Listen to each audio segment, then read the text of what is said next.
no debemos darle una importancia apocalíptica al nivel de polarización que tenemos, pero creo que debemos intentar cuidar, y los responsables públicos, porque son nuestros representantes, serían los primeros que lo tendrían que hacer, debemos cuidar que esto no se nos vaya de las manos.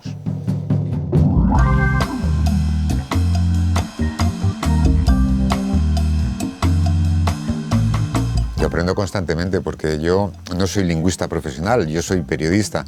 Soy un periodista que valora la herramienta que tenemos que utilizar y que tenemos el deber de cuidar, pero lo que hago es aplicar, digamos, las técnicas del periodismo a la lengua, ¿no? A mí me denuncian un error, yo confirmo primero que ese error existe y después me documento sobre el error. Hombre, hay errores muy evidentes que no necesitan gran consulta, pero otras sí, ¿no? Entonces yo, con muchas vigilancias, que son vigilancias muy sutiles, aprendo constantemente. Es que nosotros tenemos un ejército muy potente, de gente muy culta, de gente muy preparada. Muchos de ellos son lingüistas o son profesores de lengua y entonces ellos desde luego nos ayudan a señalar caminos que si los aprovechamos bien nos sirven para aprender y nos sirven también para corregir y para mejorar. Yo por lo menos sí que me lo aplico.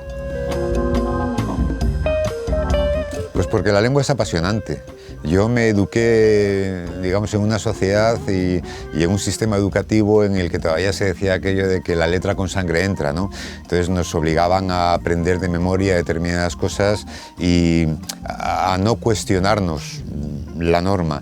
Y la palabra es un mundo apasionante, ¿no? Ver su evolución y sobre todo ser conscientes del gran privilegio que tenemos por utilizarla. Yo alguna vez hice el juego de si toda la evolución, digamos, la pudiéramos concentrar en un año ficticio, desde que seres remotamente parecidos a nosotros se bajaron del árbol, empezaron a andar sobre solamente las patas traseras, liberaron las manos, empezaron a manipular las cosas, ahí empezó nuestra evolución. Bueno, pues si desde ese principio de los tiempos hasta hoy todo eso lo concentrásemos en un solo año ficticio, la palabra nació el 31 de diciembre, pero muy a última hora. Y nuestra lengua concreta nació el 31 de diciembre como a las 10:30 de la noche. Es decir, estamos manejando una herramienta secular, tiene ya 10 siglos de vigencia y sin embargo, digamos que es una lengua recién estrenada. Es decir, de esos 10 siglos, pues 7 de ellos vivimos y la lengua se desarrolló y se fue creando sin académicos. Los académicos llegaron mucho después. Los académicos lo que hicieron fue poner orden en aquella cosa que habían creado un puñado de malhablantes, que esta es otra también. Cuando hablamos de los errores, nosotros manejamos una lengua maravillosa, que es el castellano, que nació por una serie de gente que dijo, bueno, el latín está muy bien, pero yo me desmarco del latín. Y lo mismo hicieron gallegos y catalanes y franceses, italianos, etcétera, ¿no? Entonces, gracias a ese puñado de malhablantes tenemos ahora una lengua preciosa. Hombre, yo creo que nuestra historia, cualquiera que la revise, ha sido una historia de polarizaciones. Y antes estas polarizaciones se resolvían a base de guerras y de sangre. En estos momentos la polarización, digamos, es sobre todo dialéctica. Sí que es verdad que las redes sociales, que tienen grandes virtudes, o sea, yo creo que es una de las herramientas más prodigiosas que hemos tenido, ¿no? Que ha democratizado la palabra, que antes estaba en manos de unos pocos aristócratas de la lengua, que eran los que escribían en los medios de comunicación, los que podían hablar en público, los que redactaban libros, etcétera, ¿no? Ahora la palabra se ha democratizado y esto está muy bien. Lo que pasa es que la red social lo que nos permite es ver ese grado de polarización, pero la gente que ahora mismo insulta, la gente que ahora mismo ofende a través de las redes sociales es la misma gente que se acordaba de tus muertos cuando te veía en televisión. Lo que lo hacía delante de una pantalla y tú no te enterabas, ¿no? Ahora nos enteramos, pero yo creo que esa polarización que efectivamente existe y que creo que hay algunas formaciones políticas, por qué no decirlo, que están empeñados en azuzarla, no es una polarización que responda a la relación normal que mantenemos en la sociedad. Lo que pasa es que esa polarización es un buen caldo de cultivo para que en un momento dado la cosa se nos pueda marchar de las manos. O sea que creo que no debemos darle una importancia apocalíptica al nivel de polarización que tenemos, pero creo que debemos intentar cuidar, y los responsables públicos, porque son nuestros representantes, serían los primeros que lo tendrían que hacer. Debemos cuidar que esto no se nos vaya de las manos. Bueno, yo no creo que haya cambiado su discurso, ¿eh? Yo creo que tiene este discurso sorprendente desde que llegó al liderazgo del Partido Popular, porque él pasaba por ser, digamos, uno de los perfiles moderados de un PP que se estaba tirando al bosque y de repente ha llegado aquí y ha cambiado su discurso, ¿no? Seguramente porque ve que solamente tiene dos posibilidades de llegar al gobierno, que es uno consiguiendo una mayoría absoluta u otro gobernando con Vox. Y entonces ha tomado una decisión que a mí me parece que es una decisión errónea, que es adecuar el discurso del Partido Popular, que había conseguido durante 40 años, digamos, integrar a la extrema derecha dentro de sus filas, pues adecuar ese discurso al discurso que está manejando Vox. Y yo creo que ese no es el camino.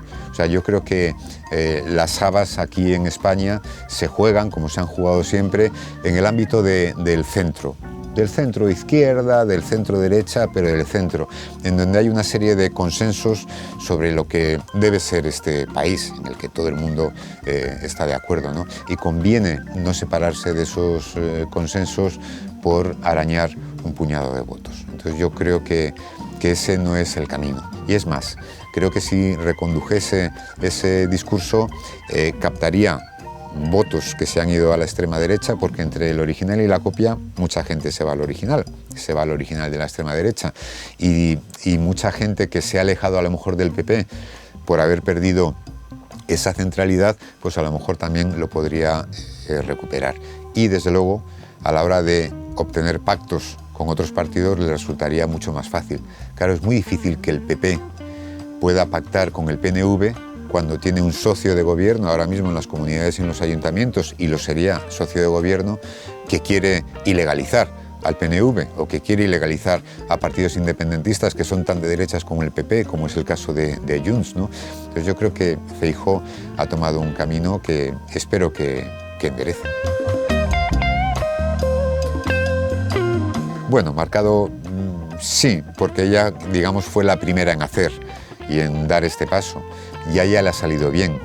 Pero a pesar de que la presidenta de la Comunidad de Madrid diga que Madrid es España y que España es Madrid y estas cosas, estas melonadas que suele soltar, pues no es así la cosa, no es así la cosa.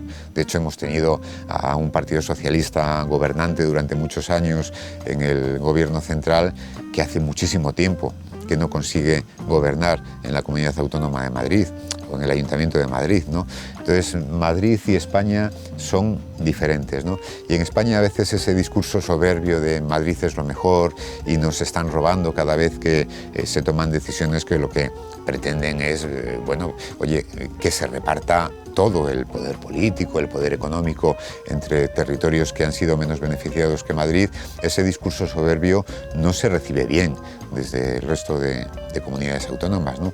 Parece que los castellano-leoneses seamos gente más precaria que los madrileños. Bueno, lo que tiene Madrid es un gran privilegio, el privilegio de la capitalidad, y esto atrae mucho poder político, mucho poder económico, mucho turismo, porque tenemos redes radiales de transporte que hace que toda persona que venga a España, una de las vías principales de entrada sea Madrid. Entonces, esos privilegios de los que goza Madrid, bueno, son los que le han llevado a tener una muy buena posición dentro de España, ¿no? Pero conviene no restregárselo al resto de los españoles, ¿no? No lo sé. Es que la política va a pasos tan acelerados que no lo sé. ¿Quién iba a pensar que Isabel Díaz Ayuso, que perdió clarísimamente las elecciones en las primeras elecciones y que llegó al gobierno gracias a que Ciudadanos en ese momento decidió que el pacto era únicamente con el PP y no con el PSOE, cosa que no había hecho en los años anteriores? ¿Quién iba a pensar que Isabel Díaz Ayuso iba a llegar al gobierno de la Comunidad de Madrid? Es que ni ella.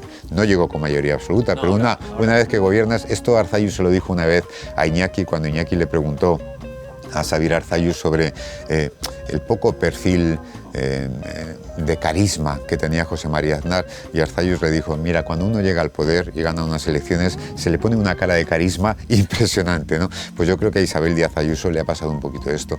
Pero de la misma manera que en su caso se ha producido una aceleración muy fuerte desde no tener perfil para ganar unas elecciones a convertirse en una presidenta con mayoría absoluta en la Comunidad de Madrid, pues claro, en el otro lado hemos visto que ya hemos tenido 3 liderazgos del Partido Popular, el de Rajoy, el de Casado y el de Feijóo, que han caducado.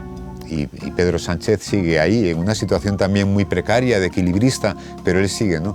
La política es muy complicada y a mí, yo no me atrevería a hacer vaticinios sobre lo que será.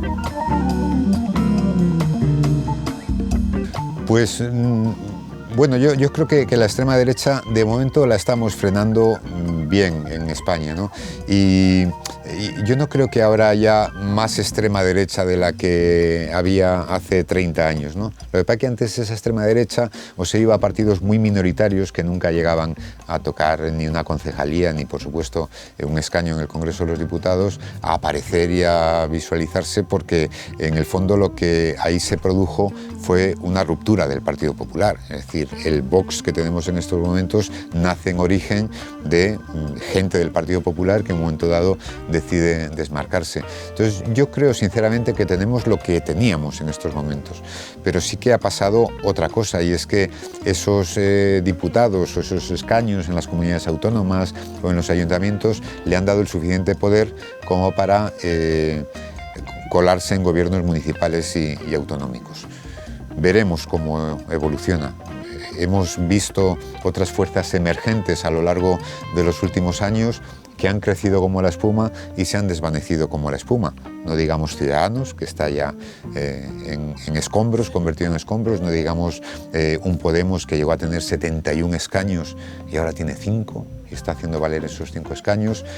El crecimiento de Vox se produjo por una repetición electoral. Vox, en la primera comparecencia en la que irrumpió muy importantemente con 24 escaños, de repente duplica esos escaños porque la izquierda no se pone de acuerdo y hay que repetir elecciones, ¿no?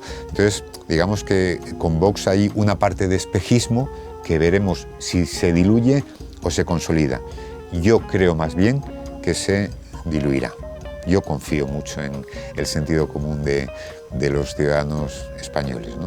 Votan siempre con bastante precisión y con bastante tino. Bueno, cuando uno se pone a decir tonterías, pues la cosa no tiene límite, ¿no? Pero es muy divertido que la gente pueda decir que tiene menos libertad de expresión que hace 40 años cuando está manifestando esa opinión con absoluta libertad de expresión.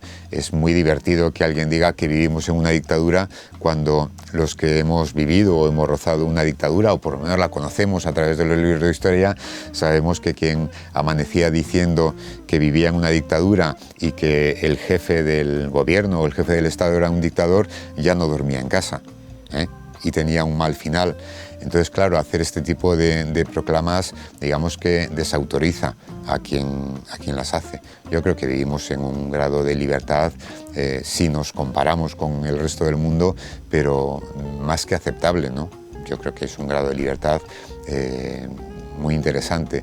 Y seguramente lo que sí que pasa es que la percepción de aquella libertad cuando se salía de una dictadura nos hacía percibir que era más libertad de la que parecía, y ahora a lo mejor, como estamos acostumbrados a vivir en esa libertad, pues cualquier pasito atrás pues nos parece que es que resulta que nos están cortando a la libertad de expresión, pero no. El otro día escuché aquí en un programa de la cadena SER pues testimonios de Miguel Bosé hoy diciendo esto, que hoy había menos libertad que hace 40 años, y sin embargo sacábamos testimonios del Miguel Bosé de hace 40 años cuando le preguntaban por su bisexualidad y no la reconocía, porque no la podía reconocer. Es decir, porque vivíamos en una libertad todavía aparente en algunos casos, ¿no? Entonces, bueno, yo creo que hay que ser un poquito justos con la historia.